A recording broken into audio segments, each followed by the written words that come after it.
Welcome to Marriage Monday with Jeremiah and Savannah Jennings.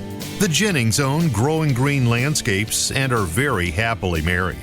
In this podcast, Jeremiah and Savannah discuss the wins, losses, good times, bad times, and everything in between pertaining to owning a business while maintaining a healthy marriage along the way. We hope you enjoy the show. What's going on, everybody? Thank you so much for tuning in to an episode today here on the Growing Green Podcast. This is your host, Jeremiah Jennings, and I'm super excited to come to you today with another fresh new Marriage Monday for you. This is episode, 70-something, I think, by now, but been rocking and rolling, putting them out, and it's been a fun time ever since we've started to do Marriage Mondays over a year and a half ago, which is wild. But thank you all for tuning in and supporting us and following along the way. Really does mean the world to us. Savannah is here with us today for another show. How are you doing? Are you excited? Yeah. Excited to be here? Always. Always, yeah. It's people don't believe you anymore. People think you're ingenuine when you say that. What?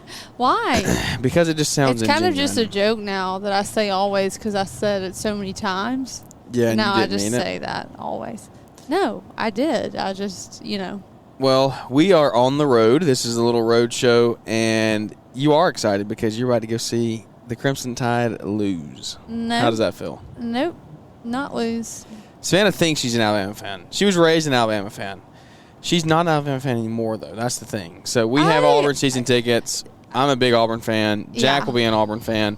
Savannah is an Auburn fan. I'm she not just an Auburn doesn't want to fan. tell you. The reality of this is I do not have the energy to put into caring one way or the other. So you're an Auburn fan. No, Is I'm it- not a fan. So you're not a fan of Alabama then either.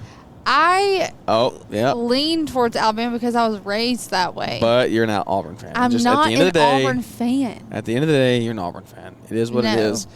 You're Welcome trying to the South, guys. College you're trying football. To convert me. College football is a way of life for about 12 weeks out of the year, and it's wild. That's an understatement. I mean, Yeah. it's pretty intense. Yeah, we don't take it near as serious as some people do. I Yeah. mean, we have season tickets, but we don't even come. There's some games we sell them, and we don't come Yeah, down. people schedule their weddings around this stuff, and all kinds of events and parties are around. Now I would be football mad if you season. scheduled your wedding on the Iron Bowl at 2:30. I would not be happy. Yeah. So Well, if I have any friends you or know people that- who are going to invite me to your wedding, Yeah. don't schedule it around the Iron Bowl, which is the last Saturday in November, or it's just. I guess is it always the last?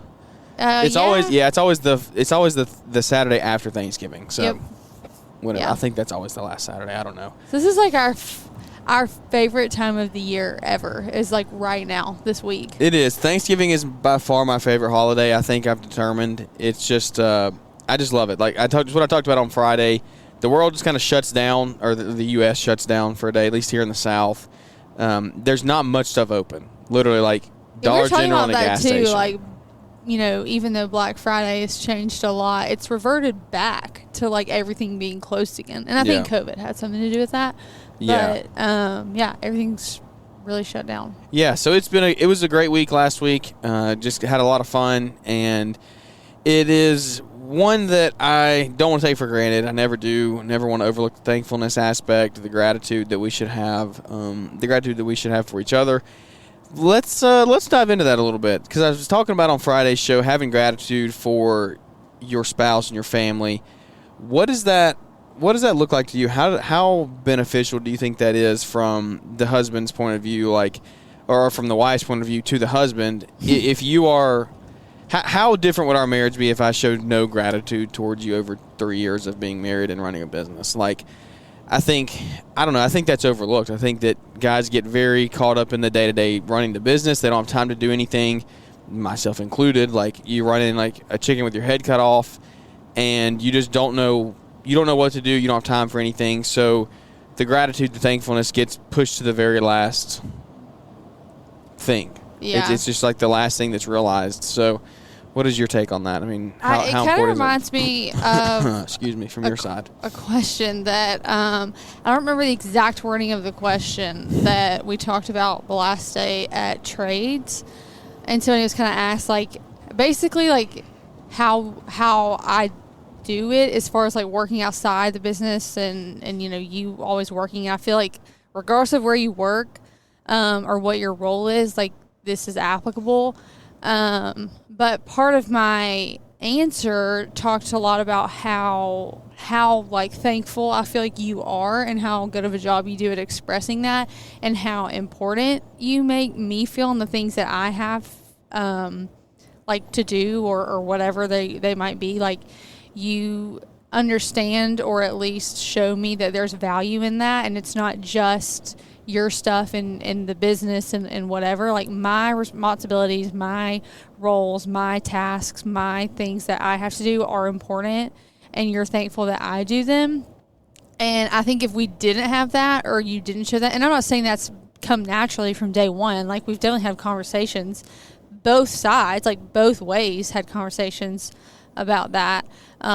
That's a game changer, because when you feel like your spouse is appreciative of the things that you're doing for them and they recognize the importance of it and that, like, what you're doing matters, it gives you more purpose. And because I feel like that, I mean, that might be kind of cheesy, but when I know that what I'm doing, like, you appreciate it and it means something, then, like, obviously it makes you want to do it more. So, I mean, you still do it, obviously, but it just, you know, it's easier to have a good attitude, a happy heart. Yeah, when you feel like you're actually benefiting the company. Yeah, or just like our life.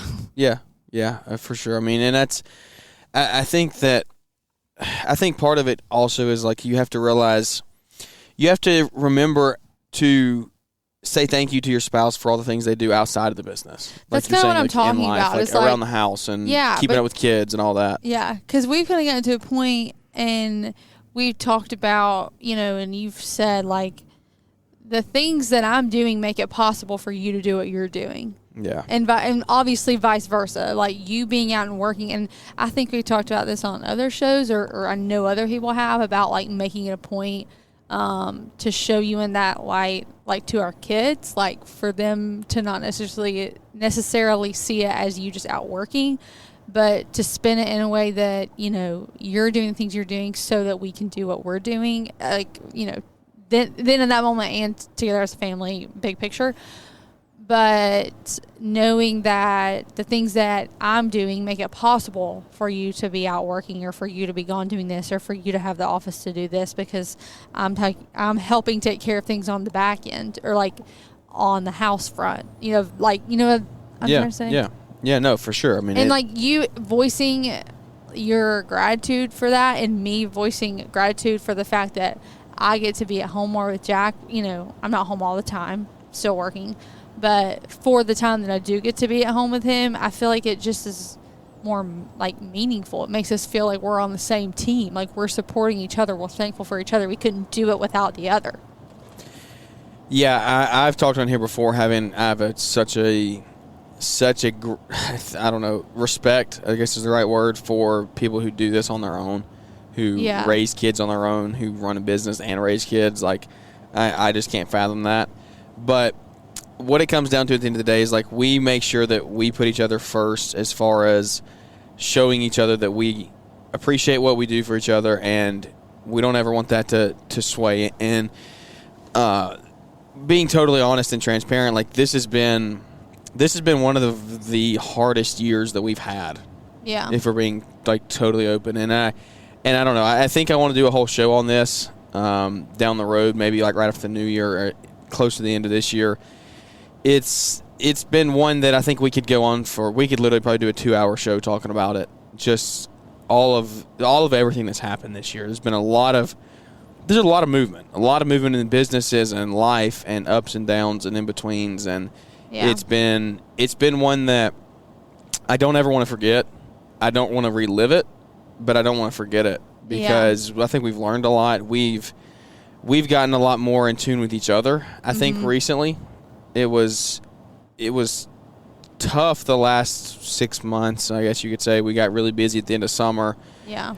Trying to get Brighter Bends up and going, and it's you very quickly start growing away and realizing that you're not thanking each other. You're not showing gratitude, because you can tell a difference. When we say we put each other first and make that a priority, we do, but it's not to say we don't fail. It's not to say that we don't have those same issues that we're battling with, because we have, and it's scary when it genuinely is like a scary feeling when you can feel yourselves, like, pushing away from each other. Yeah. Like I feel like we really got to some points like that where it was opposites, or it was the magnets were, I don't know the sign that, where the magnets don't attract, they just push each other away. You try to and it just got to that point. I think we just had so many different things going so many different directions. And the scary thing is it doesn't happen overnight like that. Like you look up and you're like, what's going on? Yeah, like how did we get to that? How did we even get to that point? Yeah. And it's not necessarily even, like you say, like intentional. Like it was just life started happening and we started getting busy and started going through things, and like I don't know. It's just part of marriage and business and the busyness of life. And yeah, and it's not a good thing that we went through any of that, but at the same time, no. I will say this. I remember doing a podcast or having the conversation a year and a half ago, and we had talked about this. I'm pretty sure we did a podcast about it, and we were saying like we had never gone through like anything really, like we hadn't had really any challenges or struggles or. Well, yeah, because we were talking about this with friends last night. Everybody talks about how like the first year of marriage is the hardest. Oh yeah. And I like truly, we just might be naive. We might be super lucky. Like I did not see that at all. No. The first year of marriage was not hard. You worked night shift for the first year, and it still doesn't feel that way. Yeah, and we might have even acted like that might have been hard. It wasn't, okay? At least not in comparison to other things that we've dealt with, like in life. And I'm going to probably look back in 4 years and say the same thing about this year. Like, you just don't know. I mean, things come with time, and we learn and grow and have different experiences, and life happens. But yeah, the first year was not the hardest. I'm not really sure where that came from, but I don't even know where I was going with that. I don't know. I don't remember what we were talking about now. We were talking about the last couple months. I can't do these in the car. Why? Because I'm like, are you distracted by all the side stuff? Yeah. Well, before we started, you were the one like, last time we did a road show, you were chasing squirrels. And I don't remember what it was. It was something in the median. It was like another car or something. Do you remember like a car drove by? No, that's not what it was. It was something in the median because I kept seeing it. In these new patches of grass, I would see it. So as we were coming back up to 80. Yeah, we were going the other way, and it was in the meat. I don't remember. I remember that's what it was, but I don't remember what it was. We were like in the middle of a good, and you just were like, squirrel, and started talking about it. And I was like, what is happening? No, we were talking about the last. You went into the thing of it being the first year of marriage being hard, but what I was saying is because we were having did our podcast talking about we had never gone through much of anything, right? And I don't feel like we had a year and a half, 2 years ago, we didn't have much to talk. Like I would say a year and a half ago, probably. Well, it's just funny. Like you look back, also like we got married.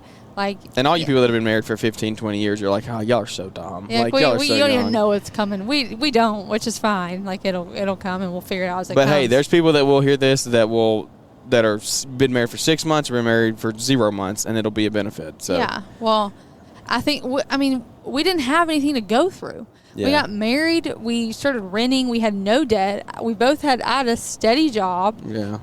Business was going good. I did not have a steady job. That's what you said. We both and then changed it. What does that mean? I had a steady job. The business was doing well. Yeah. I don't ever like to say things are steady because things can turn in this There's industry, too many variables. like the flip of a hat, like the switch. Like there's too much that happen overnight to consider it steady. So I just never do. But like we didn't. Yeah, it was good. Both of our family were young. was in town. Like we didn't have any like major life things. Like our dog about died a couple times, but that's her own freaking fault. So she's fine. But that was it. I mean, like we didn't have anything. So I don't know. Yeah, we had a lot happen the past year. So yeah, we didn't face much adversity when we started. We never had people like family that was like, oh, you can't do this or you can't do that or you're not going to make it. Chip on our shoulder, like no, there wasn't anything like that. So we just kind of went with it, and it was good. It was a good first couple years. And this was a good third year. It wasn't like all in all, it's still a positive year. We still moved forward. Like we learned a lot through this year. We've gone through a lot emotionally, just like getting emotions in check and figuring out what we want and chasing different things and trying to make those evident to one another and communicate clearly. And it's all the things that we've talked about. That's the crazy thing. It's all the things that we talked about before we had the problems of having clear communication, thinking of each other, all of these things. Putting each other first, that is so easy to let go when you get into the rat race of life. Yeah. And it's just easy to forget. It's the stuff you know, but it's easy to forget when you're in these moments.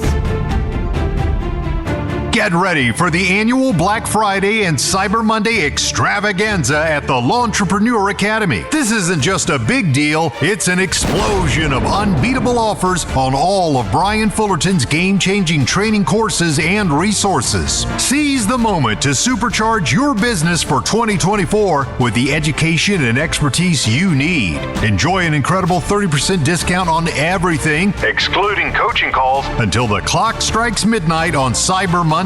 Ready to go all in? Score a jaw-dropping $400 savings on the exclusive whole ball of wax. This epic bundle includes full lifetime access to all training programs, all future additions to the L'Entrepreneur Academy resource site, and a power-packed one-on-one coaching call with none other than Brian himself. Use code SAVE30 at checkout to unlock an instant 30% discount across the entire store. For those diving into the whole ball of wax, enter code SAVE400 to slash $400 off the total cost. Act now and transform your business trajectory.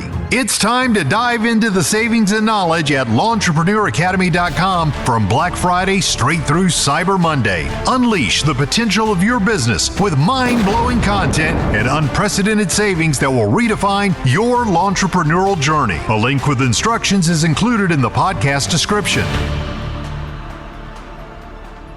I would say if you're going through one of these moments or years, or you're having a tough season, like, one thing that I think has helped us recently is we've started making more time for just each other at home, like carving out time to relax or spend some more quality time together. But then also, like, getting out and going on a date, going to eat dinner. You don't have to go spend a bunch of money, but just getting out.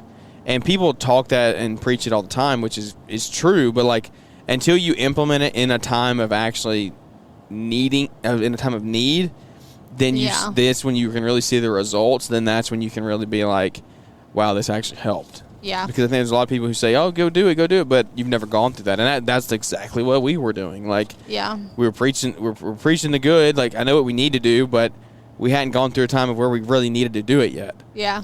And it's been good for us. I think we've learned a lot about each other. We've talked more. We've gone more in depth, and that's something that I think is crazy as well. It's like, all you guys that have been married for 20, 30 years.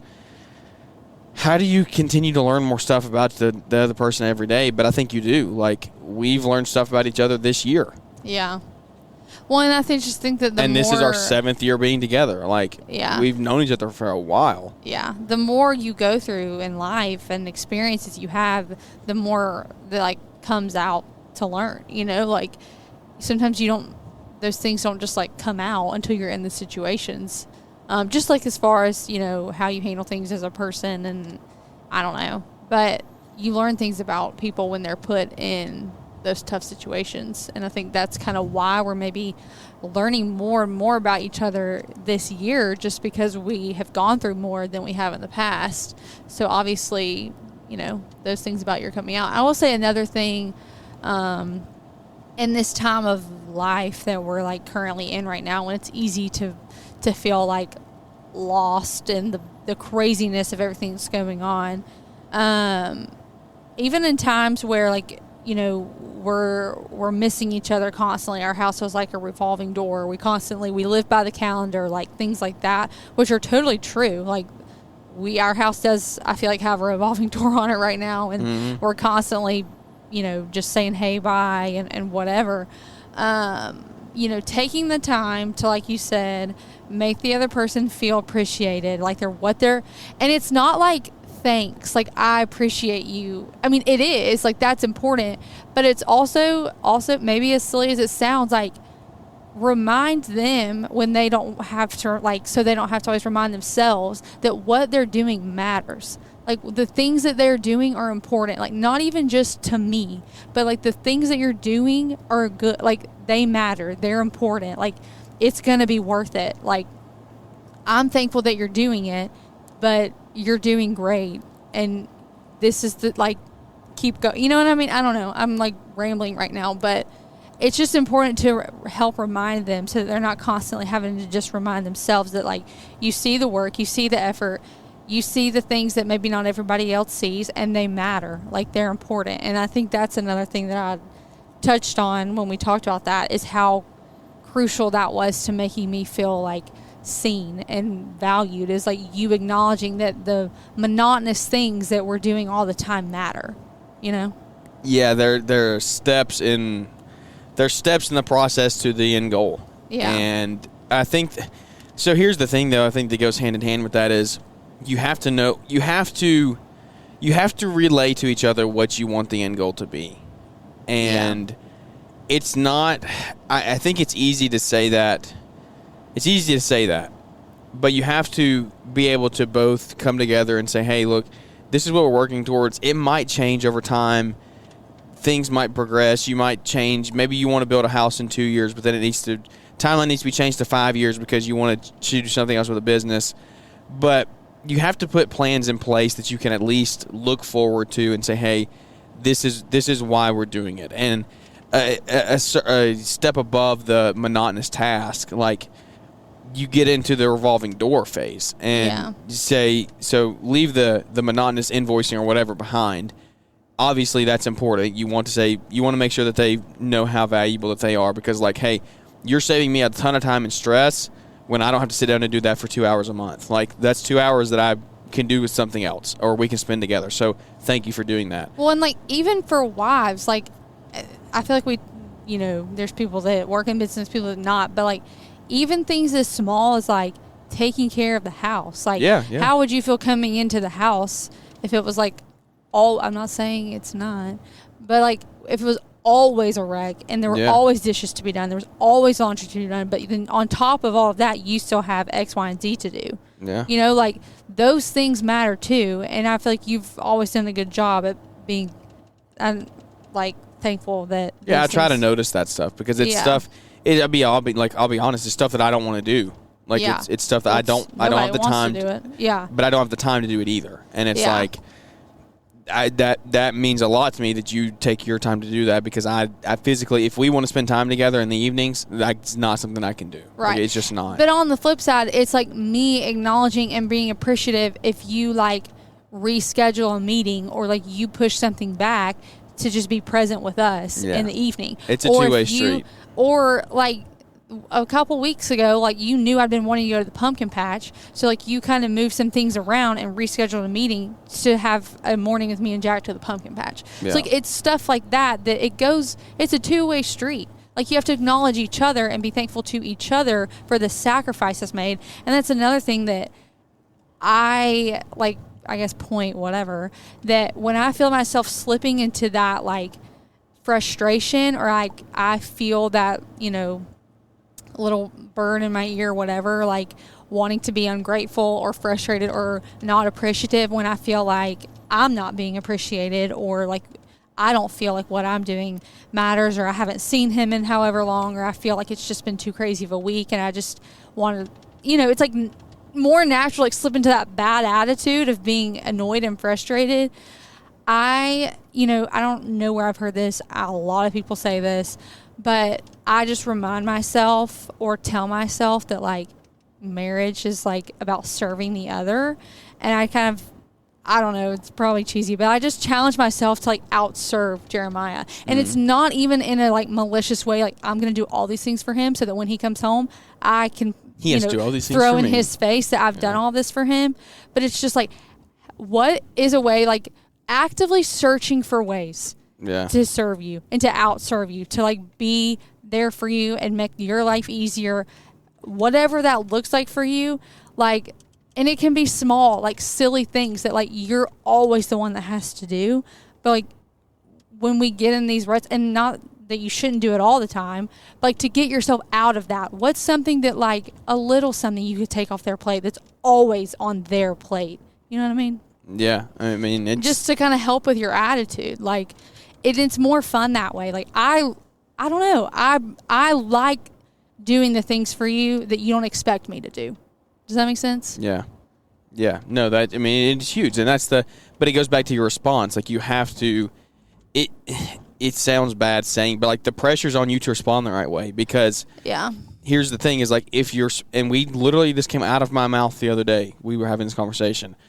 If we do these things and we make these adjustments and we sacrifice for the other to spend this time or move a meeting or whatever, and there's no positive, like, reinforcement or response or just like, hey, thank you, acknowledgement, then you're not going to continue to do it. And that's when you get in the downward spiral. Like, it's like the Bible study we did in a small group where we were talking about the crazy spiral, whatever they called it. We talked about that, about how you get in this cycle, the crazy cycle, that's what it was, of one doesn't want to be the one to start because the other one doesn't do, like, you're not helping each other. You just have to start. And I think just have to start. And you have to realize that it might take some time for the other one to catch on. Yeah. And that's the thing that's tough. That's not easy to digest. But when you're going through your hard times, I would say try to remember that. And it's like when you realize and you remember, like, we're in this for the long haul. Like, we're playing the long game here. Yeah. You know, it makes it, I guess, a little bit easier. And there's no rush. There's no time. There's, like, if after 1 day or 2 days or 1 week he does not start, becoming more thankful for me, I'm gonna quit. Well, that's not how it works. Like, there's no time limit on this. We're married until we die. Like, that's it. Here we are. Yeah. So we're never gonna stop making an effort. And, like, that doesn't necessarily mean that there's not a conversation warranted, or, if that really is happening.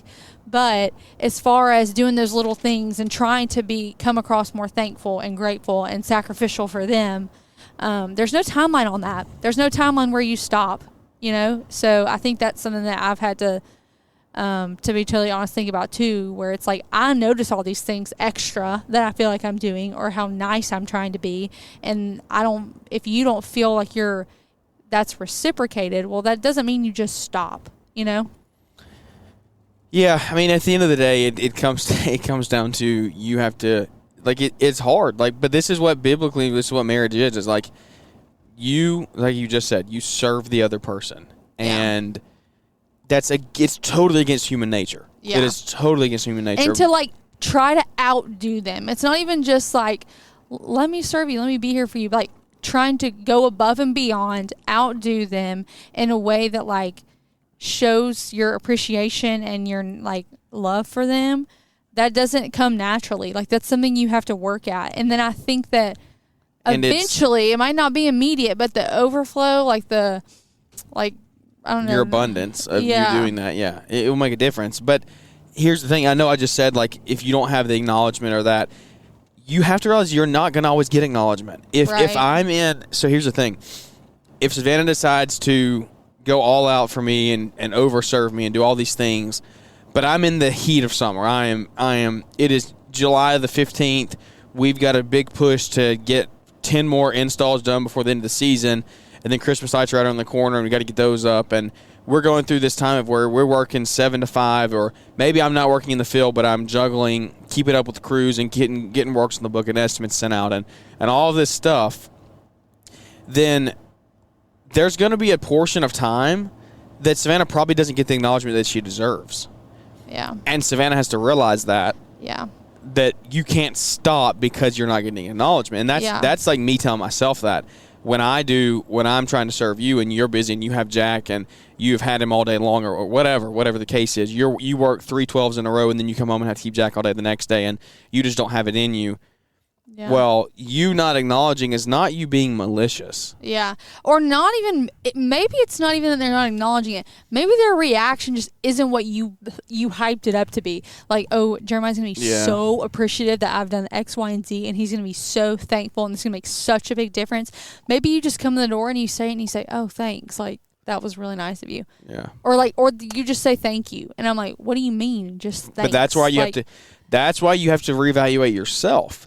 Because you're supposed to do it with no expectation in return. That's what I mean. should not deter you from serving them, loving them, doing things for them, so showing the root your of the appreciation. root of the problem is yourself. The Yeah. root of the problem is you are doing something, whether you like it or not, with a subconscious expectation of something in return. of a reaction. And of a that return. is not what this is about. Like, you serve, you love, you appreciate without expecting it in return. Should they? Yes. But do they always? No. And like you were just saying, it's not necessarily always malicious. Like, So I was going to say this a minute ago.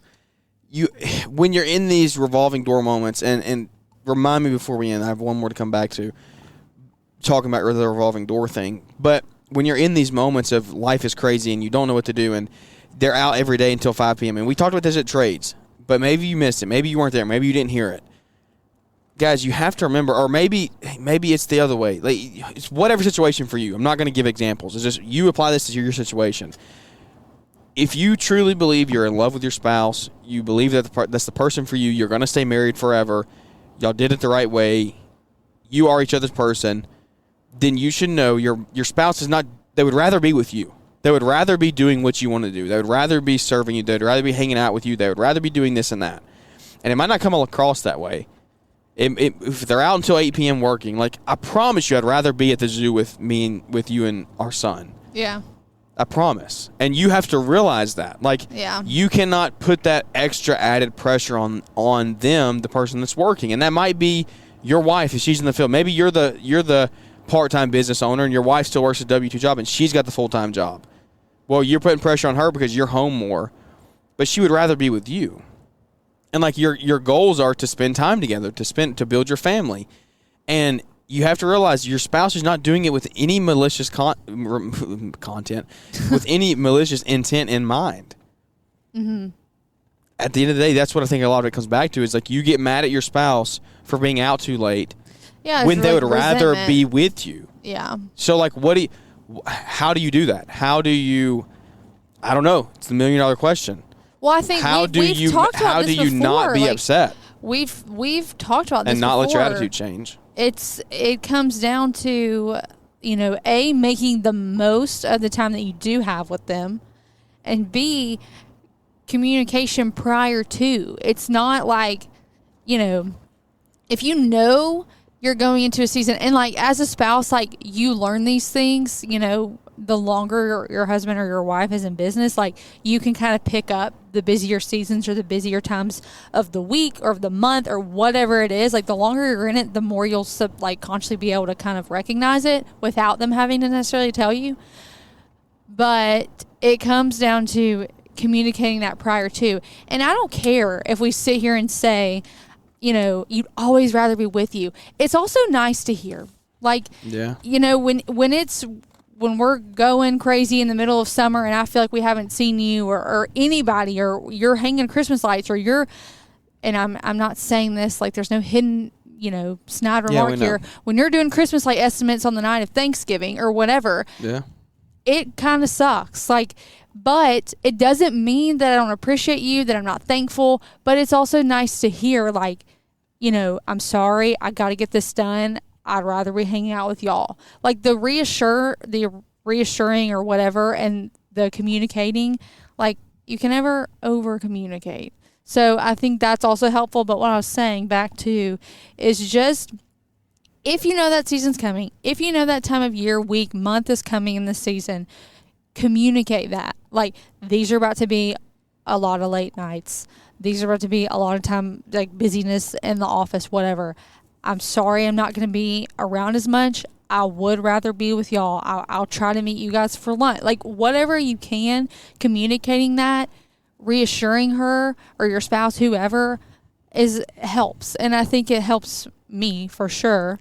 But yeah. And the tone with which you do it. Yeah, that's another thing. The attitude, the tone. And like I said, making the most of the time that you do have. Because if you're saying that, or you're like halfway saying that, and then the time that you're not at work, you're like, not that there's anything wrong with you taking time for yourself. Every human being needs that. But like, if your time off, you're constantly trying to go play golf, you're trying to go play basketball, you're hopping on to do whatever, or you're wanting to just lay around and watch TV, well, do I really think you'd rather be hanging out with me if that's what you're always trying to do in your free time? Yeah. So I think it's just different.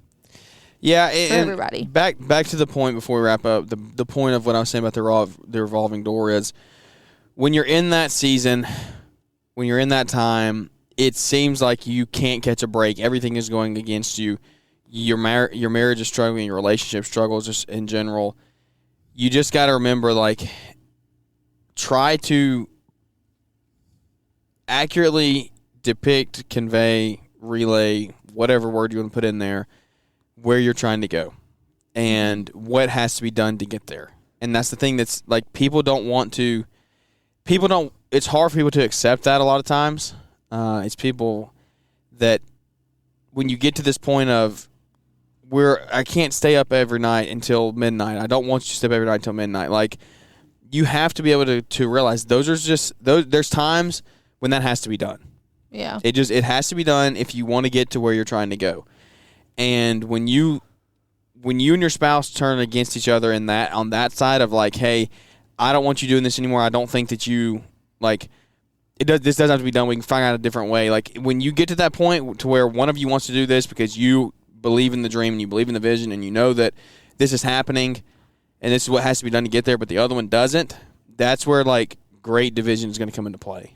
And I think it's on us to do a better job of communicating to each other what the end goal is and how you can get there together. Because if you don't do that and you realize that the other one is out just going to do their own thing, then you're going to start to do your own thing, and then very quickly you're going to start having real resentment towards the other. Yeah. So, I don't know. I think communicating. Yeah, and accurately, clearly communicating, not just saying, "Oh, we're doing this, we're doing that." Making sure that the other one knows that and is on board with it as well. So, yep. I hope this was a good episode for you guys. It's one it's real. It's stuff that we're dealing with and working through every day. So hopefully you can relate to it in some way, shape, or form. But it means the world to us that you tune in and follow along with us here on the show. We hope to keep bringing you some great content here Monday, Wednesday, and Friday. And Thanksgiving, hope you all had a great Thanksgiving. Christmas is right on the corner. Enjoy the wintertime. Enjoy the holidays. It's upon us. But some of you about to start plowing snow. But don't get lazy. Go out there, keep making money, keep turning revenue, and keep your business growing. So without any further ado, guys, thanks for tuning into the show today. I hope you enjoyed it, and we look forward to catching up with everybody here on the next one.